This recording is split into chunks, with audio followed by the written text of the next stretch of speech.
তন্ময় বাবার কথা শুনে চিৎকার করে বলে ওঠে, কোনো সমস্যা নেই মানে কি, কেন কথা বলবে আলাদা অন্য একটা ছেলের সাথে? ও তন্ময়ের মা তন্ময়কে বলে, তারা যদি ওকে বুঝিয়ে বলতে পারে তাহলে ব্যাপারটা এখানেই শেষ হয়ে যাবে। তন্ময় ব্যাপারটা বুঝতে পারে আর চুপ হয়ে যায়। তারা আরিয়ানের হাতটা ধরে টেনে নিয়ে যায় ছাদে। তারা আর আরিয়ান ছাদে দাঁড়িয়ে আছে, দুজনেই চুপ। তারা নীরবতা ভেঙে বলে, কবে থেকে ভালোবাসিস আমায়? আরিয়ান মাথা নিচু করে দাঁড়িয়েছিল। তারার কথা শুনে তারার দিকে তাকায় আর নরম গলায় বলে, যখন থেকে বুঝতে শিখেছি ভালোবাসা কি।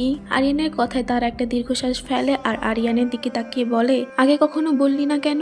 এখন কেন আমার বিয়ের পর আমার শ্বশুর বাড়িতে এসে সবার সামনে আমাকে ছোট করলি? আরিয়ান তারাকে বলে, বিশ্বাস কর আমি তোকে আগেই সব বলতে চেয়েছি, কিন্তু প্রতিবারই ব্যর্থ হয়েছি। তারা আরিয়ানের দিকে তাকিয়ে শান্ত চোখে বলে, তুই বলতো এটা কি আদেও সম্ভব? আমি অন্য একজনের বউ, কিভাবে? তারার কথা শেষ করতে না দিয়েই আরিয়ান বলে, আমার কিছু আসে যায় না তারা, আমি তোকে এখনো আগের মতোই ভালোবাসি, তোকে এখনো মেনে নিতে আমার কোনো দ্বিধা নেই। তারা বলে, তোর না থাকলেও আমার আছে আরিয়ান। আরিয়ান এবার কাঁদো কাঁদো কণ্ঠে বলে, এমন করিস না তারু, আমি তোকে ছাড়া বাঁচবো না। তারা আরিয়ানের দিকে তাকিয়ে বলে, কেউ কারোর জন্য মরে যায় না আরিয়ান, সময়ের সাথে সাথে একদিন সব ঠিক হয়ে যাবে। আরিয়ান এবার কেঁদে দেয়, কবে থেকে তোকে ভালোবাসি, কিভাবে সব ভুলে যাই বল? সময় কি সব ঠিক করতে পারবে? পারবে না, তারা পারবে না। আরিয়ানের কান্না দেখে তারা ওর চোখের পানি মুছে দিয়ে বলে, মানুষ সবসময় যা চায় তাই কি পায়? পায় না তো।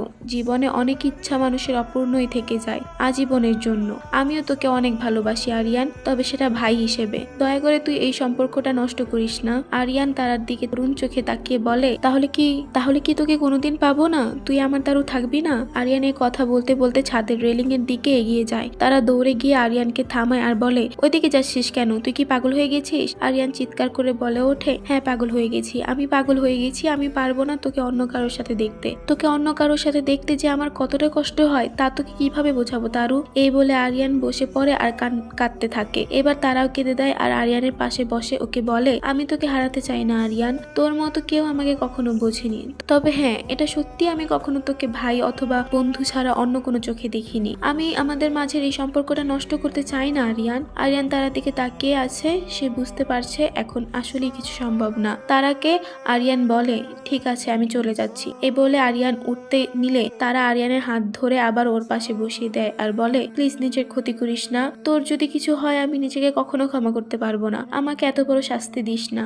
আরিয়ান তারার মাথায় টোকা মেরে বলে, করবো না কিছু, তুই চিন্তা করিস না পাখি। আরিয়ান হাসছে কিন্তু তার চোখ দিয়ে অনবরত পানি পড়ছে। তারা খুব খারাপ লাগছে কিন্তু তারও কিছু করার নেই। তারা আর আরিয়ান নিচে নেমে আসে। বসার রুমে সবাই বসে আছে, শুধু তন্ময় আর তামান্না দাঁড়িয়ে আছে।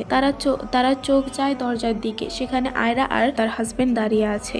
সবার চোখ তারা আর আরিয়ানের দিকে। তারা আর আরিয়ান নিচে নেমে আসে। আরিয়ান কারোর সাথে কোনো কথা না বলে দরজার দিকে হাঁটা দেয়।